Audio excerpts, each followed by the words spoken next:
Hello, everyone, and welcome to our session 174. If you're in 174, you're in the right place. And we are going to be talking about non-surgical treatment options for primary papillary thyroid cancer. And I will start out by just letting you know who I am. My name is Lois Freed, and I am a 21-year papillary thyroid cancer survivor from California. I am a facilitator for the Silicon Valley Support Group chapter in Northern California. And I am pleased to introduce Jennifer Holkem, a dedicated educator and advocate for thyroid preservation. After her 2019 experience with RFA, that's radiofrequency ablation, treatment of a large benign thyroid mass, she founded Save Your Thyroid, an advocacy community aiming to become a nonprofit for patients seeking FDA-approved non-surgical thyroid preserving treatment options. Due to a lack of patient-focused resources, Jennifer creates and shares educational content on YouTube, Spotify, and social media. She has had the privilege of interviewing patients and experts worldwide, working to bridge the gap between patients and physicians. Additionally, Jennifer publishes patient-focused resources on Subtract and the Save Your Thyroid website, including lists of known physicians who offer thyroid-preserving treatment options. She devotes a full-time effort to providing these free resources to the Save Your Thyroid community and the public. Welcome, Jennifer. Well, thank you. Thank you so much. It's wonderful to be here again. This is my third year hosting this session for the ThyCa conference. And I would just like to let everyone know about our website, saveyourthyroid.org, that we just recently overhauled, and it is very beautiful and has lots of incredible resources available for patients. So now I would like to introduce, well, first let me just tell you in the chat, I have put a link for a thyroid cancer playlist that I have on my YouTube channel. And that includes interviews with multiple patients as well as physicians on this topic that we're going to be discussing today. And I just want to remind everyone, please remember that this information that we're presenting in this webinar today is for educational purposes only and is not a substitute for consulting with a medical professional. But if at any time you have a question for any of our panelists, please submit those in the chat and we will go over these later in the session. Please remember to keep your questions general, as we cannot give medical advice. So I would like to introduce now our physician speaker, Dr. Dipan Desai. He is a board-certified otolaryngologist specializing in head and neck endocrine surgery. I actually have a really great podcast episode with him coming up very soon. After attending medical school at the University of Miami Miller School of Medicine as part of a dual degree BSMD program, he completed a surgical residency at the University of Texas Southwestern Medical Center and Parkland Memorial Hospital in Dallas, Texas. He then pursued fellowship training in head and neck endocrine surgery at Johns Hopkins Hospital, working with pioneers in radiofrequency ablation and scarless thyroid parathyroid surgery. During his time at Johns Hopkins, he worked as a clinical instructor and served as a co-first author on the largest study of RFA patients in the U.S. He is now a physician surgeon with ENT Associates, a preeminent ENT group serving the Tampa Bay area, and is pleased to be among the first physicians in the region to offer RFA. Today, we will also hear from a few patients who have gone under RFA treatment of primary PTC. But before we do that, first, I would like Dr. Desai to give us a brief overview of RFA and thermal ablation as a treatment option for primary PTC and metastatic lymph nodes. Dr. Desai? Thanks, Jennifer, and thank you for the introduction. Hi, everybody. Thanks for having me. I'm excited to talk about this topic today.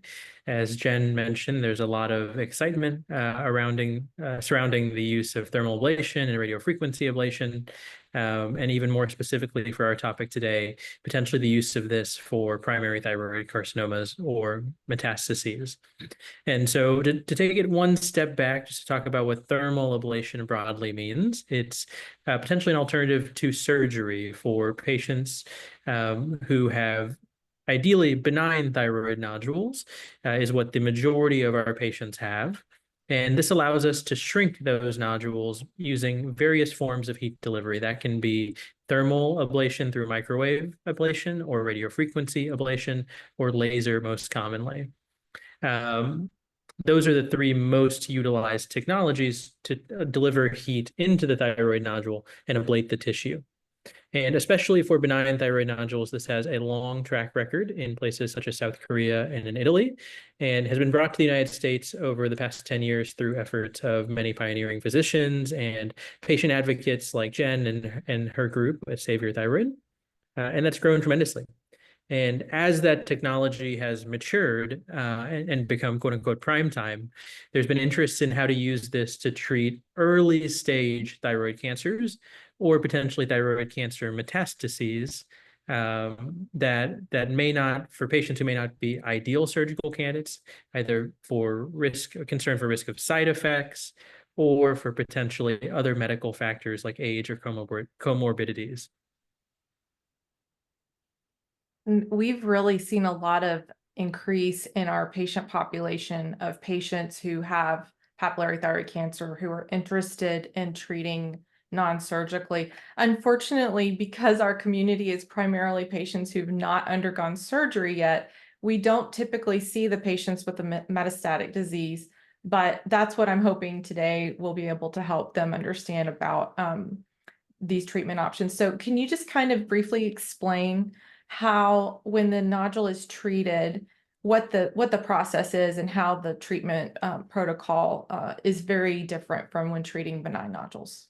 Yeah, so absolutely. And just to highlight that, I think that difference arises conceptually from the fact that when you have a benign, non-cancerous thyroid nodule, our goal is not to destroy the entirety of the nodule, it's to shrink the nodule and alleviate any symptoms. So usually we're targeting large nodules, at least 3 centimeters or more, and as most of the members of Save Your Thyroid or this community knows, these nodules can get even bigger than that.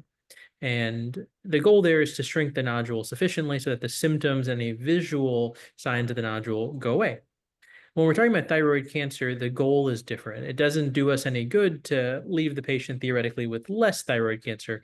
Our goal is to do similar to other cancer treatments throughout the body, to treat the entirety of the cancer and potentially even a small rim of normal tissue around it, because our goal is total or as complete eradication of the cancer as totally possible. So whenever we're talking to patients, we explain that that goal is different. And what we're looking for is much more specific because we have to treat not just that cancerous nodule, but the area around it. So it becomes very important during that selection process between the physician and the patient to look really closely at the thyroid ultrasound and any other imaging and see if the nodule or the thyroid cancer is in an appropriate position for this. So that's the first thing, is you want a nodule that is away from critical structures because you're going to want to treat with a peripheral rim around that nodule. So if the nodule is near important structures that you can't treat with RFA, things like the vocal cord nerve, the recurrent laryngeal nerve, or the windpipe, those patients may not be a good candidate for this, and they may be someone whose surgery is better. There's also a third option called active surveillance. Active surveillance has gone slightly more popular over the years. And that's essentially with the assumption that most early stage thyroid cancers are low risk. They're not typically things that are going to progress quickly. Maybe we can even watch some of these nodules. That has not taken off as much in the United States, in part because patients are understandably anxious about living with a thyroid cancer, even if it's quote unquote early stage. So RFA, especially for people in this space and patients in this space, comes across as a really reasonable middle ground between surgery and that. And then the other factor we want to look at is the size of the nodule. So we have staging systems for all cancers. In thyroid cancers, we distinguish between nodules that are 1 centimeter or less in thyroid cancers and nodules that are between 1 and 2 centimeters. And we'll talk more about this over the course of the hour, but which size of nodule is a good candidate is something that's still very much up in the air as we get more evidence on these treatments. And would you like to just highlight quickly what the ideal treatment scenario is for a metastatic nodule? Yeah, so with metastatic thyroid cancers, we're talking mostly about patients who've already had surgery. That can include thyroid surgery or potentially lymph node dissections in the central or the sides of the neck called the lateral neck. For some patients, if they have a recurrence that's relatively isolated, 1 or 2 lymph nodes or deposits of tumor, rather than go back into a neck potentially, we can consider radiofrequency ablation or ethanol ablation as alternatives to surgery for those patients. And that becomes even more valuable if the patient is relatively ill, relatively older in age, and wouldn't tolerate a large surgery again. Or if the patient has had multiple previous surgeries. If the patient may have had 3 or 4 surgeries over the course of their life for recurrent thyroid cancers, they may be looking for a non-surgical alternative. In those scenarios, it's a very similar treatment mindset of trying to eradicate the entirety of the tumor. There's a lot of nuance there as well. Deposits within the central neck, we have to be a little bit more careful. Those are areas underneath the thyroid about the nerve that powers the vocal cords. In the lateral neck, depending on the location, we may have a little bit more room. And the goal there is similar. For small recurrences, maybe we can treat these without surgery and still eradicate the tumor.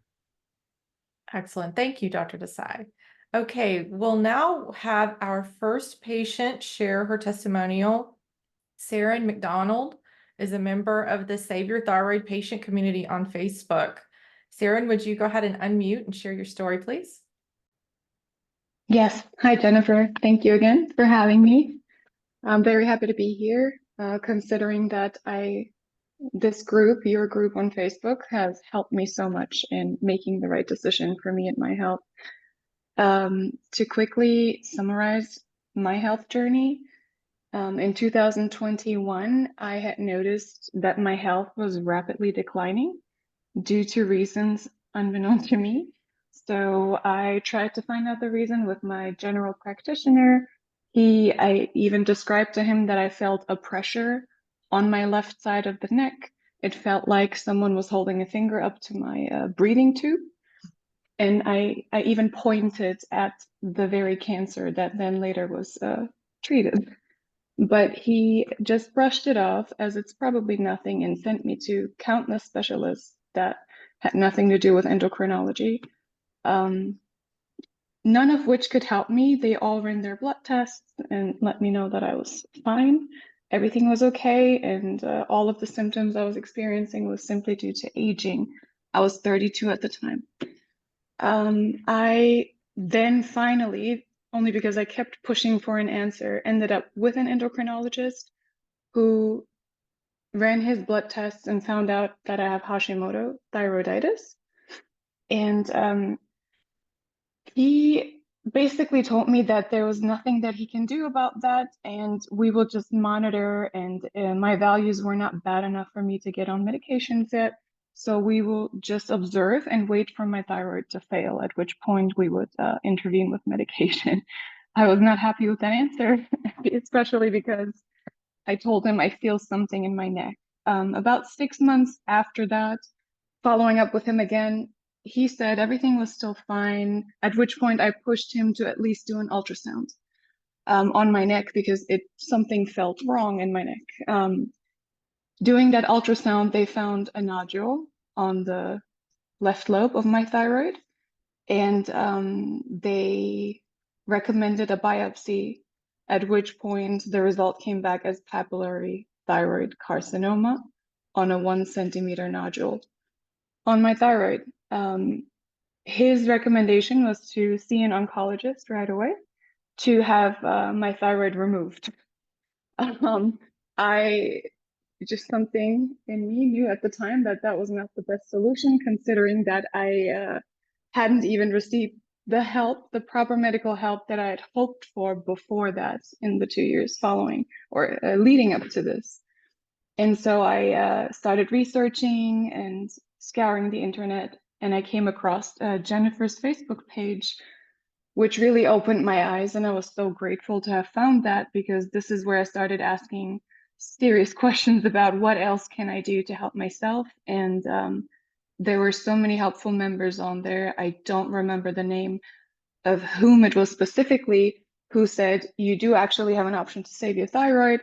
You don't have to have it cut out, not even half of it. You could go for RFA. I had not really heard of RFA before that, but I started researching, and because we're a military family and we were due to move to Germany, they recommended to see Professor Corcuses in Frankfurt. He specializes in RFA, in bipolar RFA at that. And this is where I was treated last October. He just treated my nodule. He ablated it, and it was actually close to my vocal cords, but he was able to treat it without doing correct me if I'm wrong, there's something that they do, like a hydro wall, to protect the vocal cords, but that was unnecessary because he was so precise. He ablated my nodule, and we have been following up about every 3 months ever since. And the last follow-up that I had with him was just about a month ago.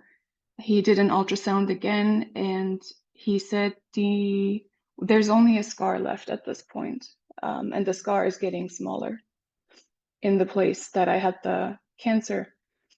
And I guess the only thing that I should add to that is that my TPO antibodies are still high because of the Hashimoto. That has nothing to do with the cancer. From what I understand, the TG antibodies can also show a false positive because of my TPO antibodies. So I still have higher TG antibodies, but there is no visible cancer in my thyroid anymore. And that about sums up my story. Thank you. Completely. Thanks, Saren, for sharing your story, and I'm glad you're doing well. I think you bring up several interesting points. One is how there's broadly two types, as most of the members of this conference know, two types of thyroid problems. One is hormonal or autoimmune thyroiditis with thyroid hormone abnormalities. And one of the appealing things for a lot of patients with radiofrequency ablation, whether it's for benign or thyroid cancers, is the ability to potentially preserve your thyroid hormone function better than with surgery. We know that the risk with a lobectomy is about 30 or 40% of needing levothyroxine after surgery. With radiofrequency ablation, that risk is about 1% in large studies. With thyroid cancer, that's probably even smaller because we're treating a smaller area of the nodule. Longer studies will probably elucidate that better. And I think the hope will be to minimize the amount of patients who need to take medication afterwards. Patients like you who do have kind of subclinical Hashimoto's are probably at more risk for developing low thyroid levels afterwards. But I think that's certainly one of the big benefits of radiofrequency ablation or any thermal ablation. The second point I thought was quite interesting was I'm glad to hear that your nodule is disappearing on radiographic imaging. That's not uncommon, actually. So large studies, when they've looked at this, especially in countries that are ahead of the United States for RFA for thyroid cancers, have shown that can continue to happen even years after the treatment. So there was an interesting study from China that showed over 400 nodules with thyroid cancer treated. They had disappearances of the nodule even 3 or 4 years out after the first treatment. And in their study, over 80% of people had their nodule disappear. In other studies, it's been anywhere from that 50% range to about 80, 90%. And that obviously makes both the procedural surgeon and the patient feel better. I think one of the big questions that our community is trying to answer is, what is the long-term prognosis, right? Does disappearing on the ultrasound correlate with the nodule and the thyroid cancer being totally gone? I think that's a nuanced question and discussion, and where those who would be hesitant about this would probably push back. But I'm glad to do you're doing well, and I'm certainly of the opinion that having the nodule disappear is a great sign, especially so early after treatment. Thank you. Can I just add one thing to that? After my first treatment with RFA, my doctor actually informed me that most patients return to have a second treatment with RFA just to be sure and that all of the cancer cells are gone. In my case, we monitored just enough to by the third time he told me, in your case, it's not necessary to do a second treatment. There's nothing visible. There's only a scar, and the scar has become much smaller as well. So I think it really does depend on patient and size of cancer, but I'm very happy. Yeah, and that's another question that is to be determined, is what's the ideal timing and necessity of a second treatment. I think it logically makes some sense that you treat as much of this as you can, and if there is anything residual at a certain time point afterwards, whether that's 6 months or 12 months, maybe treat a second time. It's a challenging question to answer, as I mentioned, that even some of the nodules continue to evolve even 3 or 4 years out. So what the right timing of that is and when to do it is something we're still trying to figure out for sure. Excellent. I'm so happy for you, Saren. And I have 2 written testimonials that were submitted by members of the Save Your Thyroid patient community. I'll just read those quickly. So this is from Paula, and she wrote, in February 2021, after I had COVID, my primary doctor noticed a nodule in my thyroid. After biopsy, it was confirmed to be papillary cancer. I was shocked as I went to the specialist and he wanted to remove the complete thyroid and perform RAI. I searched for a second opinion and they recommended to remove half the thyroid and no RAI. After researching and becoming an active member of the Save Your Thyroid group, I gained valuable information and reached out to Columbia Medical Center regarding their RFA clinical trial. Dr. McManus met me and gave me a thorough exam. Approximately 2 weeks later, she called and informed me that I was selected as a candidate to take part in the trial. The procedure lasted 40 minutes, and in less than 9 months, the whole nodule is gone, and I do not have any scar tissue. As of August 2024, everything is still going great. So Dr. Desai, similar outcome as Saren, so that's exciting. Yeah, absolutely. That's very exciting, and the group at Columbia with Dr. McManus, Dr. Kuo are also really pioneers in this field who have helped develop kind of the early clinical studies in the United States. Mm-hmm. So I don't know if her treatment was as part of a clinical trial or not, but I think that highlights a few things. Similarly, the results can be great. But I think the implied part of a clinical trial, both like the ones that we did at Hopkins during my time there with Dr. Russell, or the one at Columbia, imply that we still have to figure out if the results we've seen in other countries, like in European countries and in China and Asia, apply to patients here. We know that characteristics of patients vary by geography, and that applies to cancer as well. So we're very excited about the future of this, but we want to proceed with caution, have good clinical trials that are prospective, meaning patients enrolling ahead of time, not just looking at data afterwards. And as long as those continue to support this, we can fine tune who this technology is best for. And I know Dr. McManus's team at Columbia is doing just that too. All right, and I now have a testimonial from Sherry. She says, I was diagnosed with papillary thyroid cancer about 2.5 years ago. At the time of diagnosis, I had always had thyroid panels within the range and had no concerns. It was an incidental finding while an ultrasound tech was checking my carotid arteries. She noticed something of concern with my thyroid, so an ultrasound on my thyroid was scheduled. That led to an FNA biopsy, as concerning features were found. The results came back PTC. Very quickly, I started down the path of standard recommendations and met with a few doctors, all scheduling complete removal. My schedule was a bit off at the time due to COVID exposures, cancellations, and a growing desire to understand further any alternatives I may have. Somehow in my research, Jen's information was recommended on YouTube. I love that. I poured through so many of her videos and also found her Facebook group. I continued to learn about alternatives to surgery. I decided to contact Dr. Forwyth in Kentucky about the possibility of RFA. He had an encouraging phone appointment, so I scheduled an in-person appointment. It was very good to explain my diagnosis and possibilities for treatment. He performed RFA on both sides on 4 nodules. The recovery was quite easy, though the procedure itself was a bit more painful than I anticipated. I have continued my follow-up appointments with him. At first, he was cautiously optimistic, though we didn't see as much shrinking as all were hoping for initially. Each appointment, he was more and more pleased with the results he observed. Finally, at the last appointment, he saw a lot of healthy tissue between my trachea and the shrinking nodule. I gave him permission to share my case that day, and I am so happy to help spread the word about this wonderful option. As with any cancer patient, I will always continue to monitor my thyroid health, and I am very grateful that I was a candidate for RFA and still have my thyroid. And she says, my gratitude and cheers extend to all doctors who are willing to continue learning and challenging their already incredible skill sets and experience. So thank you for Paula and Sherry submitting their testimonials in writing. Absolutely. Yeah. Well, as mentioned with the other panelists, I'm glad they had a great outcome, and sounds like it's evolving over time, which, as we've talked about, is the norm. And I think she brought up several good points. This is considerably more challenging than the classic benign nodule RFA.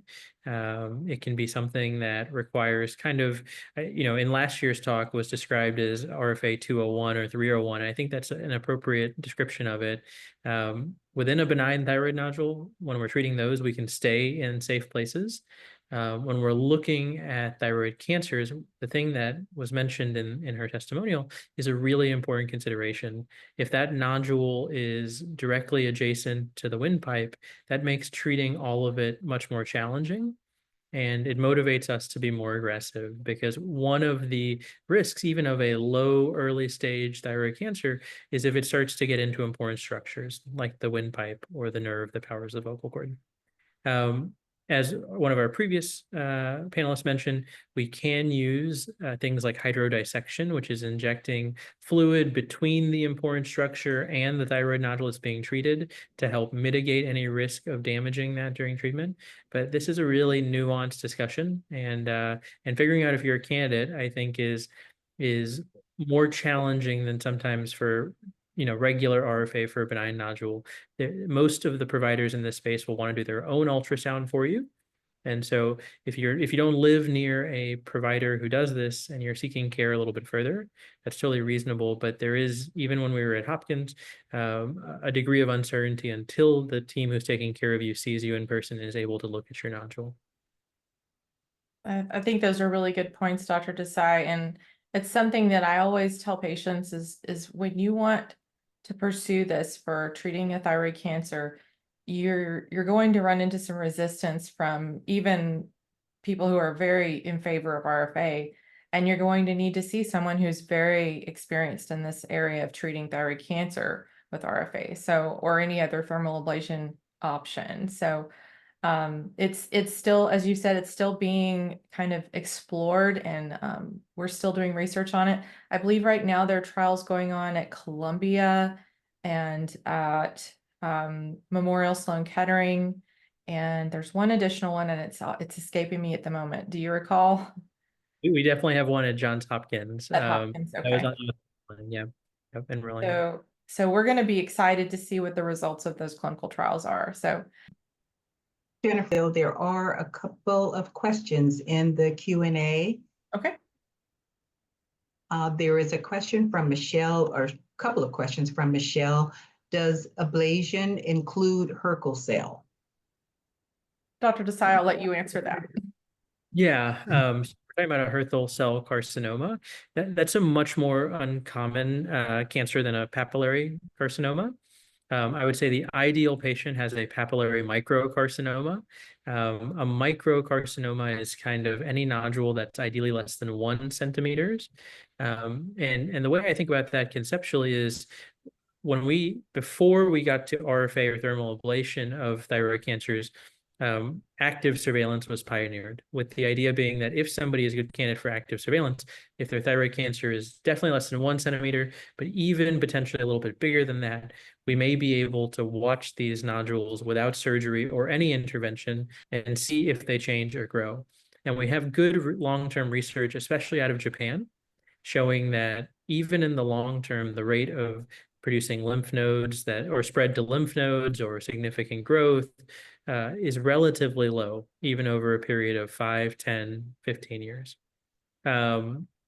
Those patients that were previously a candidate for active surveillance are now a pretty good candidate for RFA. We haven't done a good trial that I know of, specifically looking at Hürthle cell. It's just a much more uncommon type of thyroid cancer. I personally would be a little bit more hesitant. Hürthle cell tends to be a little bit more aggressive than papillary thyroid carcinoma, and especially a micro papillary thyroid carcinoma. And so I think most people would be hesitant to treat a Hürthle cell. There's not a lot of evidence there, and I think it would be a very nuanced discussion. Thank you, Dr. Desai. And one other follow-up question to that was, can you use laser for large nodules? Yeah, I think the question depends on whether we're talking about benign nodules or thyroid cancers. We don't want to treat with thermal ablation any large thyroid cancer.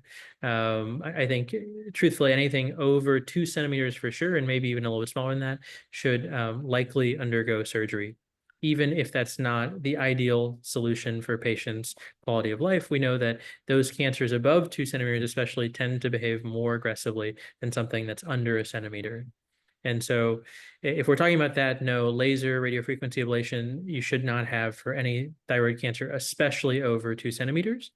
We also have to think about these nodules in terms of volume. So it's not just one measurement. These nodules aren't just a line on a page, but they're more like spheres or cylinders. And so we want to think about the nodule in all 3 dimensions. So oftentimes the surgeon or the RFA physician will look at the overall volume of the tumor to get an idea of how much tumor the patient actually has. There was one other question for Mike that we can address at this time, leading into the video. This was changing gears instead of primary small thyroid cancers, about metastatic thyroid cancers. Yes, thank you. RFA for metastatic thyroid cancers are really for relatively low risk, smaller lesions, especially in patients for whom surgery is not ideal. In an ideal world, surgery is better, but there's many reasons a patient who's had thyroid cancer spread to lymph nodes may not want that. If the patient is older, like we talked about, or has multiple medical problems, or general anesthesia is going to be a problem, those are concerns. Unfortunately, for tumors that look aggressive in the locations where they're at, either they're involving nerves or major blood vessels or critical structures like the windpipe or food pipe, unfortunately for those options, radiofrequency ablation or any thermal ablation is not a good option, and I think would not obviate the need for surgery. Okay, I have great news. Juliet actually was able to send me her testimonial. I see you there, Juliet. Can you unmute? No, we can't hear you. Oh, okay. Well, I'm gonna read Juliet's testimonial for her since she can't unmute. So she says, "Hi, my name is Juliet Gomez. I'm from New York City. I was diagnosed with papillary thyroid carcinoma in May of 2023 by my ENT doctor. I had an ultrasound and biopsy that determined that I had a malignant nodule in the left lobe posterior midsection of my thyroid. My nodule was measured at 1.9 centimeters in size with no lymph node spread or involvement. The nodule was very uncharacteristically uncommon as it appears as 2 nodules with a calcification in the middle.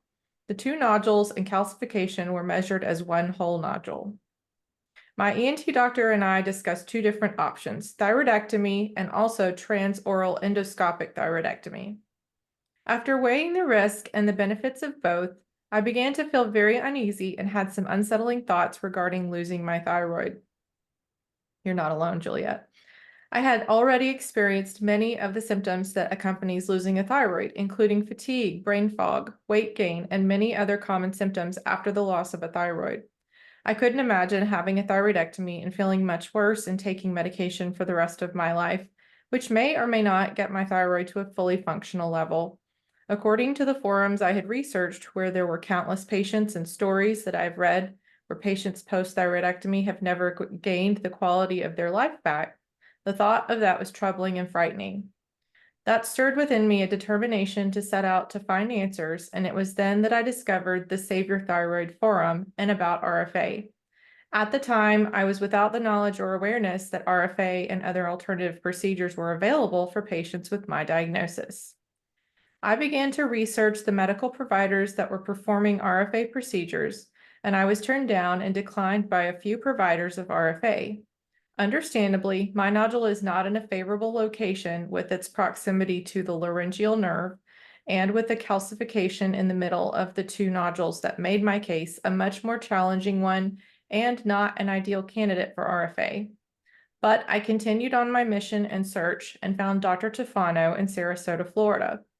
I met with Dr. Tufano in April 2023, almost a year after my diagnosis, and meeting with different providers of RFA, I was finally approved by Dr. Tufano.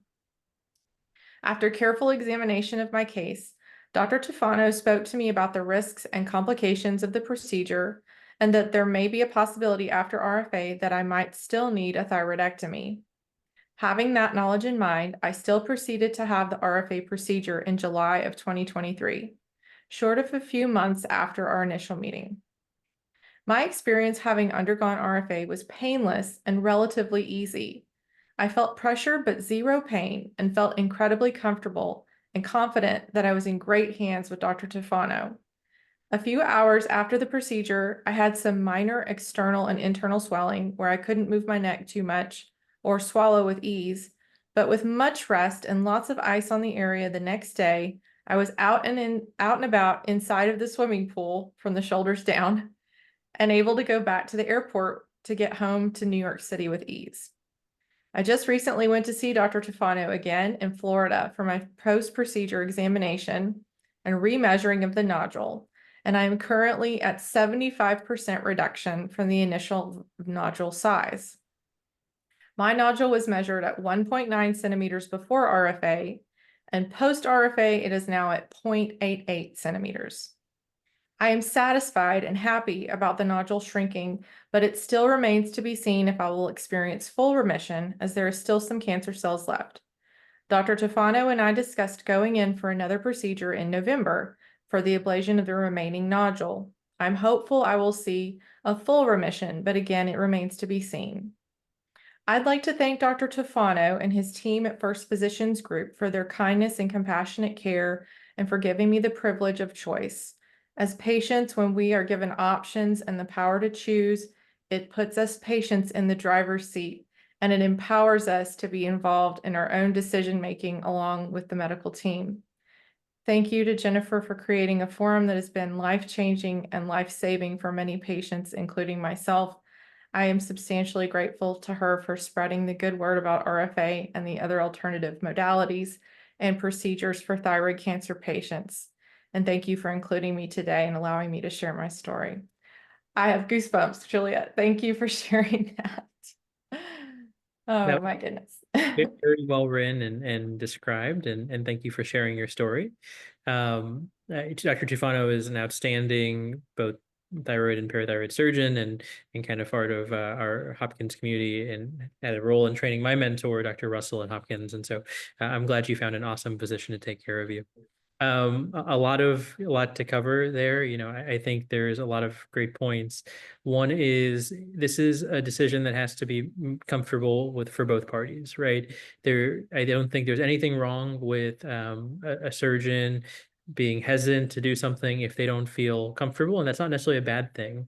And I think one of the advantages I feel as being a surgeon and an RFA provider is that I tell patients I can help you either way, and I can really feel like I can help you with whatever decision is most comfortable and appropriate for you. And so, as you mentioned, a 1.9 centimeter cancer is right at the very upper limits of what we would consider treating with RFA, especially in that location. And there's a lot, I think, overall, to summarize for the entire group here, that is yet to be determined. I think everybody's worry is that when we have a new and exciting tool, we want to utilize it appropriately and not overshoot. not find out 5 years from now or 10 years from now that we used it too aggressively. And so finding a physician who feels comfortable, who's talking to you about the pros and cons.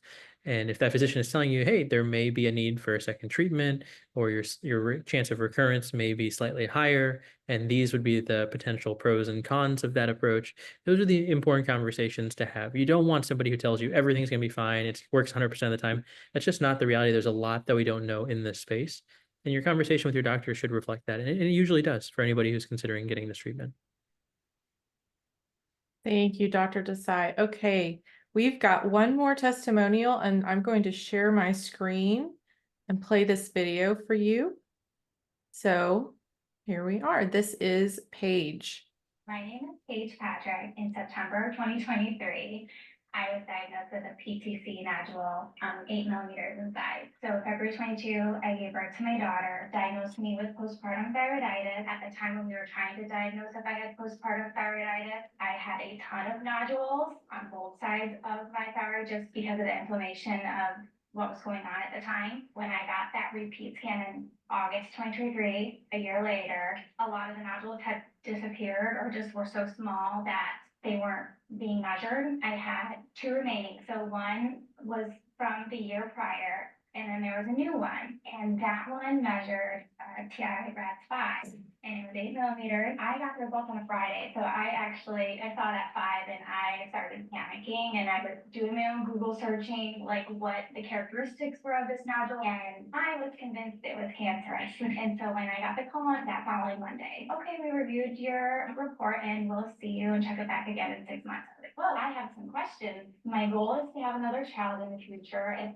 I have something going on I want to know right now. We scheduled a call with my endocrinologist. When she called me, then we started throwing around the word cancer. And so I was like, whoa, we went from this being totally not a big deal to, okay, well, if this is cancer, it's going to grow slow and we have time. It's a great cancer to have if you have cancer, because we can treat it quickly and it's slow growing. We can choose to wait much, or I can order the biopsy for it. And I said I would like to do a biopsy. So September 2023, I got the diagnosis that it was confirmed papillary thyroid cancer. So then I get the call the next day. Okay, well, how about we schedule your surgery for next week? And I'm like, whoa, I just thought I had cancer. And I kind of got that diagnosis all on my own. And now you're calling to set up a surgery. Like, this is just a lot. Like, I need some time to think. And so that's when my husband and I just started Googling everything. In the beginning, it was really hard to find information for alternative forms of treatment. I went to, I think it was a papillary thyroid cancer support group on Facebook, and it was like kind of my final plea. I really don't want to do the surgery, and my thyroid is functioning. And this one person commented, hey, I had I think it was a 2 centimeter PTC nodule. I ablated Columbia and Pisces, and you should join this group. And so in October, I joined the group Save Your Thyroid, all the information I needed, and I was able to book a consult with the same doctor that this commenter mentioned to me. December, I went there, I flew to New York, and I got radio frequency ablation done. Now I am about 9 months post-procedure. So we've always been cautiously optimistic. My nodule had a lot of calcifications, microcalcifications, I think it was. Most recently, I did this 6-month checkup. And so after the first month, obviously things looked a lot worse because you're ablating tissue and things get larger in size. So my nodule, it's slowly decreasing in size. In dimensions, very minimally. In volume, it's decreased like over 50% at this 6-month mark. We kind of evaluated things and said, it's not really showing shrinkage dimensions, but the volume, it's doing well. We decided to do a repeat biopsy and just to check to see if it's the calcifications that are possibly slowing the shrinkage of the nodule, and no malignant cells could be found. So that was kind of the first time that we really felt like optimism from my providers. So that kind of made me feel a little bit reassured that this was the right decision for me. I wouldn't go back if I could and decide just to get the surgery right after that. I wanted to try a less invasive option, and if it worked out, great. And if it didn't, then I could say to myself that I tried something different and I give it a shot. I would recommend it. I wouldn't go back and change the way I decided to go about treating this. Happy to be here today because I just think of how hard it was for me to find the right information. I would love to kind of pay it forward to help somebody like this one person did for me, because if she didn't comment it, I probably would not be sitting here and my whole course of treatment would look completely different. Okay, so that was our final testimonial. Dr. Desai, do you have any comments? Yeah, a couple. I think Paige brought up some really interesting things. I think the first is she described it exactly right. Even when we're talking to patients about RFA for thyroid cancers, one of the things we'll mention to them is we're going to need to follow this closely. This is not a one and done thing, and there is always the possibility of, if this doesn't respond the way that we want it to, considering surgery. So unfortunately, with this disease, we never can fully take surgery off the table. If the nodule grows despite RFA or doesn't shrink appropriately, that is something we consider. And I think many of the people who shared their story today have kind of mentioned that they're in that phase of watching the nodule, it's shrinking, and we need to see what the final result is. And, I just want to point out that it's obviously a really long phase for some patients. Like I said, nodules can disappear a couple of years later or may not even fully disappear. And even after the nodule disappears, we don't know if that means on a cellular level, every thyroid cell is gone. And so certainly when we can do a biopsy and it's reassuring, that gives us some hope.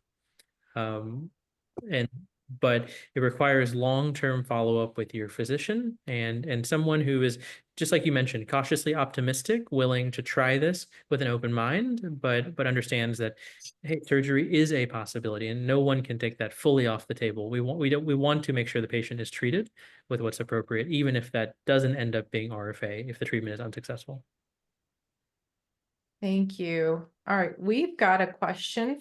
So I'll just read this question, and Dr. Desai, you can comment. Jim says, my wife had a total thyroidectomy with central dissection in April 2024 to PTC with BRAF mutation with 9 lymph nodes removed. She is at intermediate risk of recurrence, with her oncologist recommending RAI treatment, which she is very cautious about, and currently not pursuing as of now. Her TSH recently is slightly below range, and ultrasound came back with no indications. If there's future evidence of through labs or ultrasound that cancer has reoccurred, is RFA an option for treating isolated or localized cancer that may present itself later? Great question. And that touches on the other use of RFA for metastatic nodules or recurrences. And the answer to that is maybe, unfortunately. It's very dependent on where the nodule or the recurrence of that is. There's certain places that are definitely higher risk to treat. So it sounds like your wife had what's called a central neck dissection, which is removal of lymph nodes directly below the thyroid. Many of those areas are near the recurrent laryngeal nerve. And so those may not be ideal. Sometimes when we get further away from the central neck and what we call the lateral neck, there's a little bit more room to work, and that might be an option. It also depends on how healthy your wife is and what age this were to recur. So there's a lot of nuance. I think it's important first to discuss it with your endocrinologist. They're obviously the ones who are obviously doing a lot of the thyroid cancer surveillance. And then getting an opinion from an experienced RFA provider is useful. It may be an option, but it's a very nuanced discussion based on the size, the patient, and the location. Thank you. And we have another, this is more of a comment, but I think I'd like to respond to it. Michelle says, surgery isn't much of an option. Can you give us a better deal? And understand, Michelle, how you feel, because I wasn't a thyroid cancer patient, but I did have thyroid nodules that needed treatment. And I didn't want to have surgery either. And it was very scary to me, as a lot of our panelists have said today, to consider that. And so I understand where you're coming from. And I think that something to consider is that there's something like, and Dr. Desai, correct me on this if I'm wrong, but something like 32% of people on autopsy are found to have thyroid cancer that they did not die from. They did not realize they had before they passed away. So this is unfortunately a very common disease. 80% of, and I know I'm speaking to an audience here that probably knows more about thyroid cancer than I do. So, but I know that 80% of thyroid cancers are papillary thyroid cancers, which are very treatable and slow growing. And so that is why we're talking today about these non-surgical treatment options, RFA being the primary one because we have the most experience in the US with RFA. But as Dr. Desai said, we also do have laser and microwave ablation that deliver heat into the nodule to kill the cells. And so I believe that as time passes, we're going to see an increase in these treatment modalities being used as well as active surveillance for patients to be able to avoid surgery. So thank you for your comment, Michelle. Dr. Desai, do you want to comment or would you like me to go on to the next one? I can comment briefly. I think I totally empathize with any patient who's hoping to avoid surgery. I jokingly tell patients that I get freaked out when the patients are really excited about surgery. It's totally reasonable to be nervous and not want to have surgery. I think that's human nature. And a lot of the points you made are totally correct, or these are relatively common cancers. I think as you become a thyroid subspecialized surgeon, you see the whole spectrum. We certainly see patients with really small thyroid cancers that are great candidates for this, but we also see the patients who, on the other end, have more aggressive disease, and as one of the commenters mentioned, is considering having to have their voice box removed. And so everything is weighing what the best option is for the patient. And that's obviously a mutual decision. And the patient has to feel comfortable with that. But we know that, at least for the time being, there are certain patients who are good candidates for thermal ablation of their thyroid cancer if they're very early stage and in a good spot. And there's others for whom, it's just really not a good option yet. Thank you. Okay. We have another comment or question. How often should an ultrasound be repeated if watching a growth on a papillary thyroid cancer that is 1.3 centimeters every 6 months or every year? Yeah, so everybody's protocol on this kind of varies, but most people will advocate for nothing sooner than every 6 months. And usually after 2 years, if the nodule is stable, so this is, I think, referring to not somebody who's gone RFA treatment, but active surveillance. Usually if the nodule is stable for about 2 years, as in not growing and looks to be very similar with no more lymph nodes having popped up, then that can then transition to every year. These surveillance ultrasounds should include lymph node evaluation. That's true for both RFA patients and active surveillance patients. In general, for any thyroid cancer patient, that's one area of interest. So if you are considering RFA, one of the things that your surgeon or doctor will ask you is about the lymph nodes in your neck and whether those have been evaluated. So usually, in summary, every 6 months for active surveillance, and then every year once a nodule's been stable for 2 years. For RFA, we tend to watch it closer. In our trial at Hopkins, we did 3, 6, 9, and 12 months as follow-up ultrasounds after that. Okay, a few websites that have additional resources that I would ask for you to refer to. The first one is NASIT.org. That is the North American Society of Interventional Thyroidology, and that includes physicians from all different specialties, including endocrinologists, interventional radiologists, ENT surgeons, head and neck surgeons, all physicians who treat thyroid nodules and cancers. That's a great resource. Additionally, there's also an organization called NASOI, which is the North American Society of Interventional Endocrinologists. That organization is very similar to NASIT, although they do focus primarily on endocrinologists. And they are both of these organizations are focused on treating thyroid nodules and thyroid cancers with these thermal ablation techniques. And then lastly, I put the link to our patient website, saveyourthyroid.org. We just recently had as I said earlier in the session, a revamping of our site. We've added all kinds of new information and resources, and we're only going to continue to do that as time goes by and we accumulate more information. So I'm very excited to announce that. Dr. Desai, do you have any comments you want to add before we finish?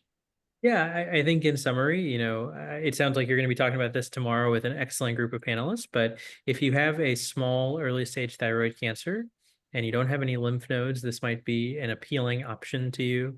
I think it's really important to find somebody who you trust, get in their hands and have them do an evaluation on you to see if this is an appropriate option. And then cautious optimism, I think, is the name of the game here. Understanding what this technology can do, what we don't know about yet, and what we'll need further research is important as you're discussing this with your doctor. All right. Well, I think, let's see, I've got one question here. Oh, this is just someone saying thank you, and I appreciate what you do.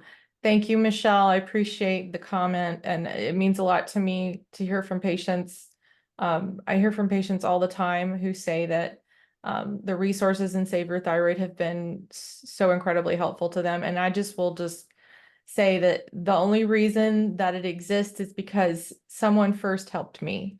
I'm a patient just like all of you, and when I was in a very desperate situation and needed someone to help guide me through this, I was really desperate and asking God to help me, and he did. He helped me encounter a patient online back before we ever had this community who had been through this already with the same doctor, and we weren't even in the same state or local area. And so she talked me through everything, answered all the questions I wanted to know, and told me things I wouldn't have even thought to ask. And then checked in on me after my procedure, and we're still friends to this day. She's the co-founder of our community. And so because of her, that's why I do this, is because it's so important. I wanted to help people the way she helped me. So I appreciate that, that extension of gratitude. It means a lot to me. And so I appreciate that very much. So, okay. Well, I think Jennifer, this yes, is Lois. yes. And I just want to close out and thank you, Jennifer and Dr. Desai, and all of the panelists and storytellers that were with us today to bring us this insightful information about non-surgical treatment options, which we get asked in our facilitators groups all the time about more information around this topic. So thank you so very much for being with us in conference this year. Thanks, everyone. Thanks, everyone. Thanks, Jen, and to all of our panelists for their amazing stories. With that, we'll say goodbye. Bye-bye.